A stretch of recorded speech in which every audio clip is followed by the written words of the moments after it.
그런 관계가 있습니다. 이유가 꼭 있어서 만나기보다 그냥 좋아서, 그냥 편해서 찾게 되는 그런 관계가 있죠. 여러분에게도 그런 관계가 있으십니까? 네.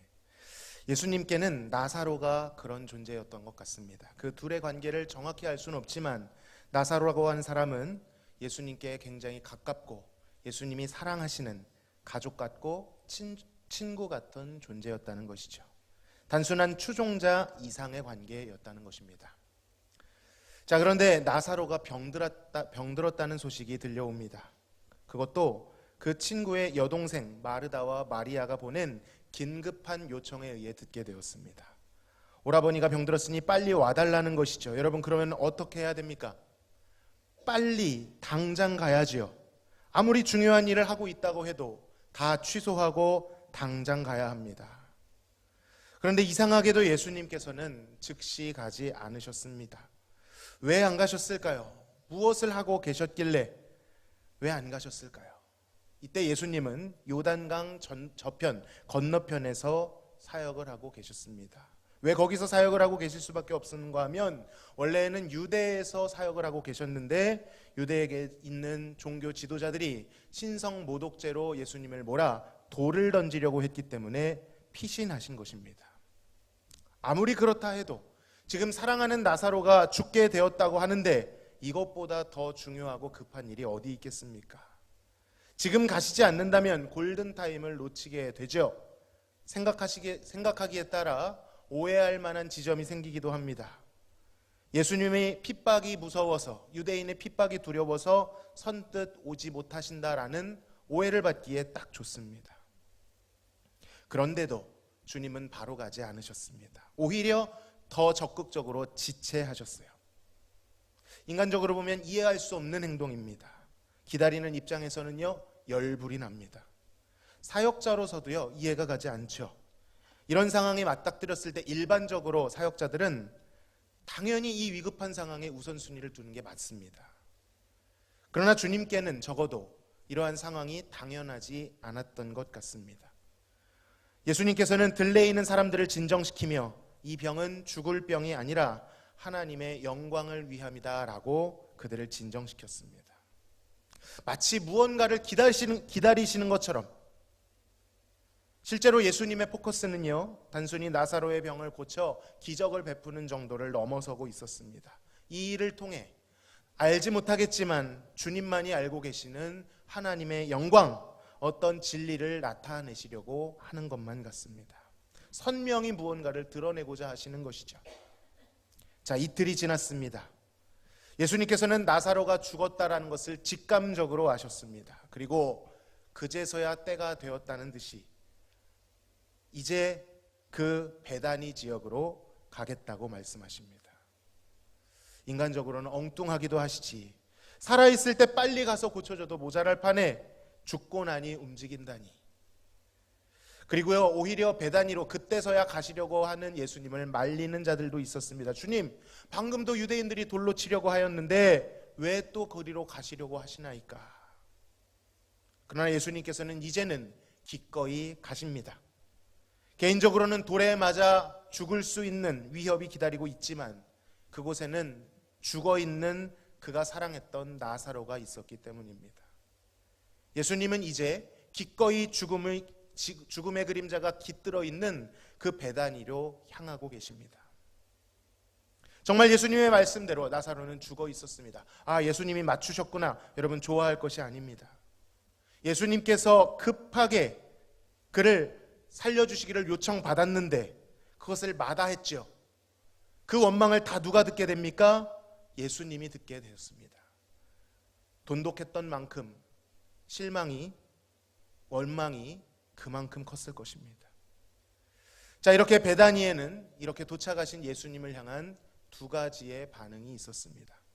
첫 번째는 마르다의 반응이었습니다. 마르다는 어떻게 반응하고 있습니까? 예수님께서 도착하셨다는 말을 듣고 마중을 나왔습니다. 마르다는요, 아무리 슬프고 아무리 서운해도 최소한의 예의를 갖추고 있습니다.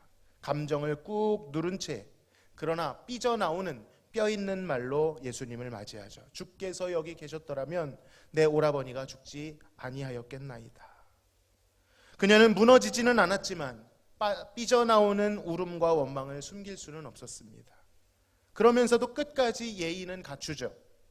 예수님께서 대답하십니다. 너의 오라비가 살아나리라. 다시 살아나리라. 사실 엄청난 말씀인데 마르다는 그다지 놀라지 않고 정석적인 대답을 합니다. 내 주님, 마지막 날 부활 때에는 다시 살아날 줄을 내가 아나이다. 아마도 마르다는 예수님의 이 말씀을 고인에게 하는 덕담 정도로 생각했던 것 같습니다. 그가 믿고 있는 장래의 부활, 사실 이 부활에 대한 메시지가 그렇게 구체적이지 않을 때인데도 마르다는 그것을 아주 정답에 가깝게 대답하죠.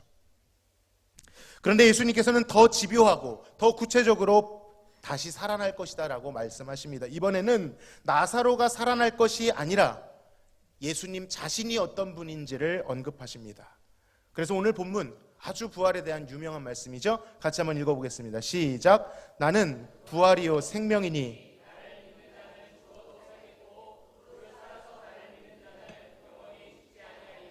이것을 네가 믿느냐? 아멘.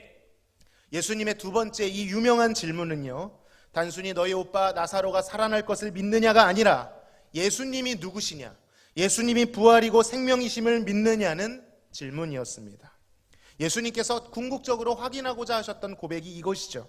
단순히 마술적 기적이 일어나는 것이 아니라 예수님 자체가 죽음을 이기시는 부활이시고 생명이심을 묻고 계신 것입니다. 여기서도 마르다는 흔들리지 않고 그가 알고 있는, 숙지하고 있는 정답을 내어놓습니다. 주여, 그러하외다. 주는 그리스도시요 세상에 오시는 하나님의 아들이신 줄 내가 믿나이다. 여러분, 훌륭한 대답입니다. 이보다 명확한 대답, 명료한 대답이 어디 있겠습니까? 방금 말씀드렸지만 이 당시에는 신학적으로 부활에 대한 어떤 구체적인 신학적 지식도 없을 때 이 정도 고백한다는 것은요, 정말 쉽지 않습니다. 자, 그런데 이렇게 훌륭한 대답을 한 마르다가 39절에 예수님께서 나사로에 갇혀있는 무덤의 문을 열어라 하셨을 때 어떻게 반응하고 있는지를 보겠습니다. 같이 읽습니다. 주여, 죽은 지가 나흘이 되었음에 벌써 냄새가 나나이다. 여러분, 이 말은 살아날 수 있다는 뜻입니까? 없다는 뜻입니까? 없다라는 것을 전제하고 있는 것입니다. 분명 예수님께서 물으셨을 때 예수님이 부활이시고 생명이시라는 것에 동의했고 훌륭한 신앙 고백까지 했는데 막상 그것을 행동에 옮겨 예수님께서 무덤을 열어 나사로를 살리려고 하시니까 죽은 지 사흘이 지났습니다. 시체가 부패되어 냄새가 납니다. 라는 그의 신앙 고백과는 동떨어져 있는, 의심이 서려 있는 대답을 하고 있는 것입니다. 여러분, 이것은 믿는 것입니까? 안 믿는 것입니까? 물론 저는 마르다를 폄하하고 싶은 생각이 조금도 없습니다. 왜냐하면 이런 훌륭한 고백을 믿음이 아니다 이렇게 말하기는 어려울 것입니다. 정말 훌륭한 대답이었습니다. 우리 중에 그 시대에 마르다만큼 정확하고 훌륭한 대답을 하기 쉽지 않을 것입니다. 이 고백이 무의미하다 그렇게 말하고 싶지 않습니다. 그러나 적어도 마르다는 그녀가 고백한 이 신앙 고백이 그의 삶의 실제에 작동하고 있지는 않은 것 같습니다.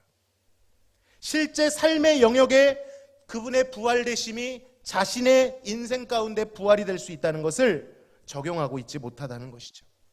그녀의 믿음은 이론적이고 개념적인 신앙에 머물러 있었기 때문입니다. 하나님과의 깊은 사귐 속에서 얻어진 전인격적인 지식이 아니었던 것 같습니다. 여러분, 마르다의 대답을 잘 보시면요, 흠잡을 데가 없는 것 같습니다. 맞는 말과 옳은 말들로 가득합니다. 바른 말과 바른 형식은 중요하죠. 그 바른 형식 안에 바른 신앙이 담기는 건 맞습니다. 그러나 결정적인 순간에 주님, 벌써 시체 냄새가 납니다 라고 하는 이 현실적인 말을 통해 그가 그동안 꽁꽁 숨겨왔던 불신앙이 드러나고 있는 것입니다. 그는 예수님께 대단히 예의 바르게 보이지만 예수님께 솔직하지는 못했습니다. 예의는 남아있지만 감정은 억제되고 왜곡되었습니다. 정답은 아는데 생명력은 없었고 옳은 말은 있지만 마음은 주님께로부터 멀어지고 있었습니다. 사랑하는 성도 여러분, 예의와 정답만 남은 신앙에는 힘이 없습니다. 진솔한 마음과 하나님과의 깊은 교제와 교감이 있는 생명력 있는 신앙이 필요한 것입니다. 여러분, 관계 중에 가장 비참한 관계가 뭔지 아십니까? 미안하기만 한 관계입니다. 혹시 여러분이 하나님을 대할 때 하나님 죄송합니다라는 말밖에 나오지 않는다면 관계가 개선되어야 됩니다. 오히려 그러한 것들은요, 옳은 말을 했지만 본인의 삶 가운데 이율배반적으로 나타나게 되어 있습니다. 이빠른 소리들로 감추어 보아도 결정적인 순간 집요하게 끝까지 물으시는 주님 앞에, 그것을 꿰뚫어 보시는 주님 앞에 불신앙으로 드러나게 되어 있다는 것입니다. 두 번째는 마리아의 반응이었습니다. 마르다는 예수님이 도착하셨을 때 나와 봤습니다. 그런데 마리아는요, 나와 보지도 않습니다. 왜 그랬을까요? 마음이 상한 겁니다. 방금 말씀하셨죠? 전문 용어로 삐진 겁니다. 여러분, 그럴만하죠. 인간적으로는 예수님이 일찍만 오셨더라면 오라버니가 죽지 않았을 것이다, 이런 마음이 생기죠. 종종 우리에게 이런 일이 생기지 않습니까? 이해할 수 없는 일들을 만납니다. 하나님, 그때 어디 계셨습니까? 하나님이 살아계시다면 왜 이런 일이 나에게 벌어지죠? 질문할 만한 일들을 만나게 됩니다. 그 마음은요, 마르다에게도 있었고 마리아에게도 있었습니다. 똑같은 마음, 똑같이 고백하지 않습니까? 주께서 여기 계셨더라면 내 오라버니가 죽지 아니하였겠나이다. 항이 섞인 마음이 마르다에게도 마리아에게도 있었습니다. 그런데 마르다와 마리아의 톤은, 뉘앙스는 전혀 달랐습니다. 마르다는 그것이 마음에 있지만 감정을 억누른 채, 여전히 예의 안에서, 자신이 알고 있는 정답 안에서 감정을 억누른 채 삐져나오는 정도였다라고 한다면, 마리아는 주님을 보자 무너집니다. 보자마자 주님 앞에 무너지고 그 옷을 부여잡고 매달려 엎드려 오열을 합니다. 말을 이어나가지 못할 정도로 눈물 콧물을 다 쏟으며 주님 앞에, 이게 원망인지 이게 울음인지 이게 의지하는 것인지 뭔지 모르겠지만 어쨌든 주님께 엉겨붙어 울기 시작합니다. 자, 이런 마리아의 반응에 예수님께서는 어떻게 반응하셨을까요? 에이, 이런 예의 없는 것 같으니라고. 아무리 마음이 상해도 그렇지 주님이 왔는데 나와보지도 않고 다짜고짜 따지고 들어. 여러분, 이렇게 반응하셨을까요? 33절을 읽어보겠습니다. 시작. 예수께서 그가 우는 것과 또 함께 온 유대인들이 우는 것을 보시고 심령에 비통히 여기시고 불쌍히 여기사. 여러분, 35절엔 이렇게 되어 있습니다. 시작. 예수께서 눈물을 흘리시더라. 여러분, 예수님이 어떻게 하셨습니까? 우셨습니다. 잘 보십시오. 마르다의 정답처럼 보이는 고백에는 예수님께서 질문을 하셨습니다. 예수님을 질문하도록 만들었습니다. 그러나 마리아의 솔직한 고백은 예수님을 울도록 만들었습니다.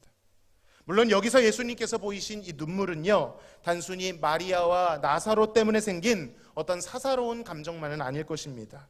더욱 거대하고 더욱 깊은 비통함이었죠. 죄와 사망 가운데 고통당하고 있는 이 인류를 바라보시며 그 죽음과 사망에 대한 분노를 느끼시며 그들을 긍휼히 여기시며 또 반드시 이 죽음을 이겨야겠다라고 하는 부활에 대한 다짐이 거기에 서려 있었을 것입니다. 내가 이 고통받는 인간들을 위하여 반드시 죽음을 이기리라 라고 하는 결단이 예수님 안에 있었을 것입니다. 그러나 그렇다 하여도 확실히 나사로와 마리아의 이 모습이 예수님 눈물에 어느 정도의 계기가 된 것만은 사실입니다. 마리아와 마르다의 다른 점이 무엇이었을까요? 마리아는요, 그저 정답을, 옳은 대답을 하는 그것을 주고받고 예의를 차리는 관계를 넘어 감정을 공유하는 자리까지 나아갔습니다. 그리고 그러한 관계로 나아갔을 때 예수님께서도 자신의 감정을 쏟아놓도록 만들었죠. 마리아가 가지고 있던 서운함은 불신앙이나 불경함이 아니라 관계의 진실함이었던 것입니다. 처음에 예수님을 맞이하러 나가지 않은 것도 단순한 무례와 불순종이 아니라 슬픔과 상실, 어쩌면 서운함 속에 머무는 연약한 인간의 모습이었다는 것이죠. 주님께서는 그런 마리아를 꾸짖지 아니하시고 오히려 마리아와 함께 울어주셨습니다. 우리 예수님께서는요, 인간의 이러한 공간을 허용하십니다. 우는 자가 있다면 가서 왜 우는지 욥의 친구들과 같이 그것이 무엇인지 분석해 주는 것을 원하는 것이 아니라 예수님이 뭐라고 말씀하셨죠? 우는 자들과 함께 울라라고 말씀하셨습니다. 기계처럼 마치 찔러도 피 한 방울 나오지 않는, 눈물 한 방울 나오지 않는 로봇처럼, 정답을 내어놓는 자판기처럼 우리를 대하지 않으십니다. 마리아의 감정 표현은 성숙하지 않다기보다는 오히려 하나님 앞에 감정적으로 정직할 수 있는 용기를 가지고 있는 것이었습니다. 여러분, 시편을 보십시오. 얼마나 많은 경우에 시인들이 탄식하고 있습니까? 정답만 적혀 있습니까? 그렇지 않습니다. 하나님 앞에 솔직하게 울고 우환을 진술합니다. 솔직하게 토로합니다. 때론 질문합니다. 때론 항변합니다. 원수들에서 이렇게 해주십시오. 하나님 앞에 외치기도 합니다. 우리는 때때로 나사로의 죽음과 같은 도무지 이해할 수 없는 일들을 마주하게 될 때, 죽음과 사망을 들이우게 될 때 하나님 앞에 솔직하지 못하고 감정을 억누르거나 왜곡시킬 때가 있다는 것입니다. 정답만을 말해야 된다는 강박관념을 느낄 때가 있다는 것이죠. 물론 믿음으로 주님을 알기에, 주님을 믿기에, 신뢰하기에 원망하지 않고 신앙 고백을 하는 거야 가장 훌륭한 것이죠. 그것은 베스트입니다. 그러나 마음은 전혀 그렇지 않은데 표정에 마스크를 싹 쓰고 표정을 싹 바꾸고 안 그런 것처럼, 나는 그런 사람이 아니라는 것처럼 종교적 예의와 의무만을 근근히 하는 그러한 상황이 있다는 것입니다. 마음은 멀어지는데, 메말라지는데, 원망과 적대감이 굳어가는데 그 마음 그대로를 들고 하나님께 나아가는 것이 아니라 정답에 의해 만들어진, 이래야만 한다라는 학습된 의무감, 그것에 자기를 끼워 맞추다 보니 내가 그런 사람이라고 착각하는 것입니다. 이미 원망이 있는데 나는 원망하지 않는 사람이라고 하는 나 자신을 만들어내는, 바로 이것은 솔직하지 못한 태도라는 것입니다. 위선이죠. 사랑하는 성도 여러분, 마리아처럼 직면해야 됩니다. 주님 앞에서 울어야 합니다. 주님께 감정을 쏟아야 합니다. 때때로 마리아처럼 주님께 항변할 수 있습니다. 그러나 여러분 기억하십시오. 엎어져도 주님께로 엎어져야 되는 것입니다. 그렇게 할 때 그 자리에 마음을 쏟아놓으시는 예수님을 만나게 될 것입니다. 우리의 눈물과 그분의 눈물이 뒤엉키고 서운한 감정들이 주님의 복음과 사랑으로, 십자가로, 부활로 정화되기 시작합니다. 그리고 그 과정을 통해 내가 어리석었음을 발견하고 하나님은 여전히 나를 사랑하시고 선하셨다라는 것을 깨닫게 되는 것이죠. 한번 생각해 보십시오. 한 아이가, 어린 아이가 엄마한테 항상 웃으며 말합니다. 엄마, 나 괜찮아. 그러나 엄마는 알고 있습니다. 아무리 감춰도 그의 눈은 사실 나 힘들어라고 호소하고 있죠. 이런 상황에서 엄마는, 엄마, 나 괜찮아. 지훈이가 저한테 아빠 괜찮아 하고 이렇게 얘기하더라고요. 괜찮아, 링링링링링. 이거 아시나요? 요즘 유행하는 겁니다. 엄마 나 괜찮아 라고 끝까지 옳은 모습으로 억지로 이를 바득바득 깔며 참아내는 모습, 부모가 원할까요? 아니면 엄마 나 사실 힘들었어, 엄마 나 사실 외로웠어, 나 좀 안아주세요, 파묻혀 눈물 콧물 흘리며 우는 것을 원할까요? 당연히 엄마는 후자를 원할 것입니다. 단순히 정답이 아니라 그의 마음을 얻고자 할 것입니다. 그의 솔직한 마음을 털어놓고 직면할 때, 마음이 교감되기 시작할 때 엄마는 자녀를 더욱 사랑스럽게 느끼고 자녀는 엄마를 더욱 의지할 것입니다. 이제야 네 마음이 느껴지는구나. 마음을 털어놔줘서 고마워. 힘든 것 나한테 말해줘서 고마워. 마음껏 엄마에게 안겨서 울으렴이라고 말하겠죠. 여러분, 사실 이 마르다와 마리아의 차이는요, 예전부터 예견되어 있습니다. 물론 그 한 사건으로 모든 것을 재단할 수 없지만 성경은 의미 있는 단서를 우리에게 흘려주죠. 누가복음 10장에 가면요, 예수님께서 일전에, 이 나사로가 죽기 이전에 마르다와 마리아의 집에 방문하신 적이 있었습니다. 여러분 잘 아는 사건이죠. 그때 마르다는 무엇에 집중했습니까? 예수님을 대접하는 일에 집중했습니다. 예수님께서 방문하시는 것이 마르다에게는 일이었다는 것이죠. 반면 마리아는 어땠습니까? 마리아는 예수님이 중요했습니다. 그분을 위해 무엇을 하는 어떤 것보다 그분의 발치에서 그분의 얼굴을 보며 그분의 말씀을 듣는 것이 중요했습니다. 여러분, 물론 대접하는 일은 중요합니다. 누군가는 일을 되게 해야죠. 누군가는 밥을 차려서 함께 먹을 것 준비해야죠. 교회에는요, 마르다 같은 분들이요, 얼마나 고마운 분들인지 모릅니다. 반드시 필요해요. 오히려 인간적으로 생각하면 마리아 같이 다 일하고 있는데 혼자서만 이러고 있으면 마르다의 심정이 이해가 가죠. 두세 몫을 해내는 분들 고맙고 감사합니다.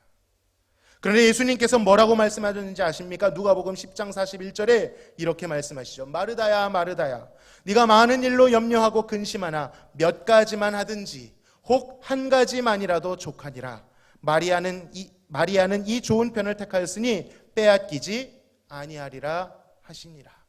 여러분, 좋은 것입니다. 섬기고 대접하는 거 좋은 것입니다. 그런데 그것이 한 가지 혹은 몇 가지면 족한데 그것으로 인하여 주님이 오셨는데 주님과 교제하지 못하고 주님의 말씀을 듣지 못하게 하는 그것이라면 그것은 과한 것입니다. 많은 일로 염려하는 것보다 예수님과 교제하는 편이 좋고 결코 그것은 빼앗기지 않을 것이다 라고 말씀하셨죠. 마르다와 마리아가 주님을 대하는 방식은요, 단순한 성격 차이가 아니었습니다. 관계의 차이였다는 것이죠. 성격이 어떻든 우리가 어떤 모습으로 살아왔던 절대로 잃어버려서 안 되는 것, 그것은 무엇입니까? 과도한 어떠한 정답과 일보다도 우선돼야 되는 것, 바로 주님과의 진솔한 교제인 줄로 믿습니다. 주님과의 진솔한 교제를 나누지 못한 채로 하는 봉사는요, 오히려 위험할 수 있습니다. 자기를 주장하게 되고요, 분열을 일으킬 수밖에 없는 것이죠. 주님과 마음을 나누고 사랑을 누리는 관계가 가장 중요한 것입니다. 작은 차이 같았지만 그 격차는 엄청나게 커졌습니다. 철두철미하고 옳은 말과 옳은 일만 하는 마르다는 결국 예수님으로 하여금 나사로의 무덤을 열도록 할 수가 없었지요. 무덤의 문을 열도록 한 것은 마르다의 정답이 아니라 마리아의 울음이었습니다. 마리아의 울음은 예수님으로 하여금 죽음에 허덕이는 백성들을 향하여 비통함을 느끼게 만들었습니다. 예수님께서는 마리아의 이 모습을 통해 죽음 앞에 허덕이고 있는 백성들, 그 백성들을 위해 다시 한번 부활에 대한, 그의 죽음에 대한 사명을 고취시켰을 것입니다. 내가 반드시 죽음을 이기리라. 반드시 사망의 저주를 끊어내고 부활하리라. 그 긍휼이 극대화되어 그 죽음을 향하여 선전포고를 하신 것입니다. 그리고 그 선전포고와 같이 앞에 있는 나사로를 불러 일으키는 것이죠. 마치 그것의 그림자를 보여주듯이 나사로야 나오라 라고 외치시면서 죽음을 향하여 외치시고 계신 것입니다. 너 각오해라. 죽음아 너 각오해라 라고 예수님은 이 예표적 사건을 통하여서 불호령을 내리고 계신 것입니다. 그렇게 나사로는 살아났습니다. 예수님은 죽음까지도 이기시는 구원자로 그 영광을 드러내셨죠. 여러분, 그런데 아이러니하게도 이 사건으로 인하여 종교 지도자들은 이때부터 예수님을 죽이기 위해 구체적 모의를 시작하게 되었습니다. 여러분, 그것뿐이 아닙니다. 마르다와 마리아의 격차는 더 심해집니다. 우리가 읽은 본문 한 장 뒤에 요한복음 12장에 가면 나사로가 살아난 뒤에 다시 한번 주님이 베다니를 방문하십니다. 예수님을 위한 감사의 잔치가 벌어졌습니다. 여러분, 그런데 기가 막힌 게 뭔지 아십니까? 거기서도 마르다는 뭐하고 있을까요? 2절입니다. 거기서 예수를 위하여 잔치할세. 마르다는 일을 하고, 마르다는 여전히 분주합니다. 주님에 관심이 있는 것이 아니라 일을 잘 되게 하는 것, 잔치와 행사를 잘 치러내는 것이 마르다의 안심이고 목적입니다. 이쯤 되면 마르다가요, 안쓰러워 보이기까지 합니다. 마르다를 사랑하지 않는다는 뜻이 아닙니다. 안쓰러워 보이죠. 주님은 마르다를 참 사랑하셨을 것입니다. 그러나 안타까워하셨을 것입니다. 여러분, 그런데 마리아는 무엇을 하는지 아십니까? 3절을 같이 읽어보겠습니다. 시작. 마리아는 지극히 비싼 향유 곧 순전한 나드 한 근을 가져다가 예수의 발에 붓고 자기 머리털로 그의 발을 닦으니 향유 냄새가 집에 가득하더라. 여러분, 나드 한 근은요 300데나리온 정도 된다고 합니다. 하루 품삯이 1데나리온이었으니 300데나리온이면 거의 1년치 연봉에 해당되는 가격이죠.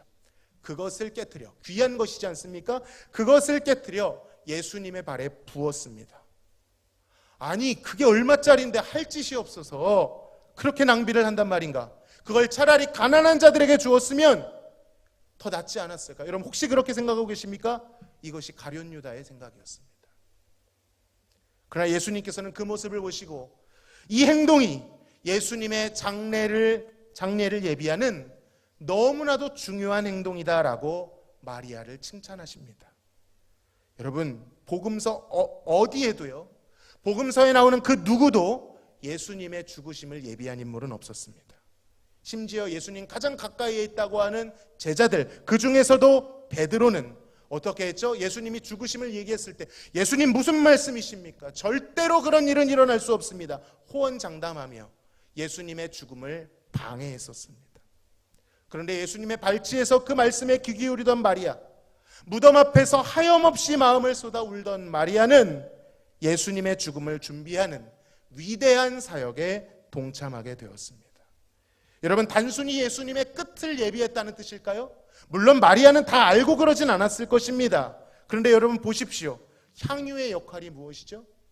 시체가 썩는 것을, 부패하는 것을 막아주는, 억제하는 장치입니다. 그렇다면 이것이 무엇을 의미할까요? 그는 알고 그런 것은 아니겠지만 예수님의 부활까지 그것이 이어져 있다라는 것을 시사하는 것입니다. 부활의 의미까지도 그가 예비했다라는 너무나도 소중하고 귀중한 도구가 되어진 것이죠. 말씀을 정리하겠습니다. 사랑하는 성도 여러분, 예수님과 사랑의 관계를 맺어가는 신앙에는 능력이 있습니다. 그들도 모릅니다. 내가 잘나서 그런 거라고 생각하지 않고 주장하지도 않습니다. 그들은 그저 열렬히 주님을 사랑하고 주님과 교제하고 주님의 말씀을 들을 뿐입니다. 그런데 그들도 모르는 사이에 예수님께서는 그들을 주님의 생명과 부활을 증거하는 도구로 사용하십니다. 애쓰고 흉내내는 게 아니에요. 쥐어짜내는 게 아닌데 주님께서는 그들을 사용하셔서, 그들은 주님께 마음을 쏟아놓았을 뿐이고 사랑했을 뿐인데, 자랑이 없는데 주님은 복음의 도구로 사용하신다는 것입니다. 우리의 신앙은 어떨까요? 정답은 있지만 진심은 빠지지는 않았는지, 예의는 있지만 사랑은 없는 관계는 아닌지, 답은 말할 수 있지만 하나님과의 교제와 기도는 메마르지는 않았는지, 사역과 일에는 열심이지만 예배에 감동을 느끼지 못하지는 않는지. 여러분, 정답은 중요하지만 진솔한 관계가 빠진 정답은 허무한 외침일 뿐입니다. 그러한 신앙은 결국 무덤 앞에서 돌문을 열어 제낄 수 없습니다. 종교적 습관 뒤에 숨어 신앙 좋은 척, 인품 괜찮은 척 하겠지만 결국 주님의 집요한 질문 앞에, 주님, 시체에서 냄새가 난다니까요? 불신앙적인 말로 결정적인 역사에서는 머뭇거릴 것입니다. 그러나 마리아와 같이 주님의 발치에서 그분의 얼굴을 보고 그분의 음성을 듣고 마음을 쏟아 기도하고 눈물을 나누는 자들은 주님의 마음을 알게 될 것입니다. 주님을 울게 만들 것입니다. 그리고 주님이 쓰시는 그 부활을 증거하는 복음의 도구가 될 줄로 믿습니다. 부활절을 지나면서 우리의 신앙을 점검하기를 원합니다. 마르다와 같은 형식적 신앙이 아니라 마리아와 같이 진실한 사랑의 관계를 확인하시고 그 자리에서 무덤의 문을 열어 제끼시는 부활의 능력의 하나님을 만나시기를 주님의 이름으로 소망합니다. 하나님 아버지, 감사합니다.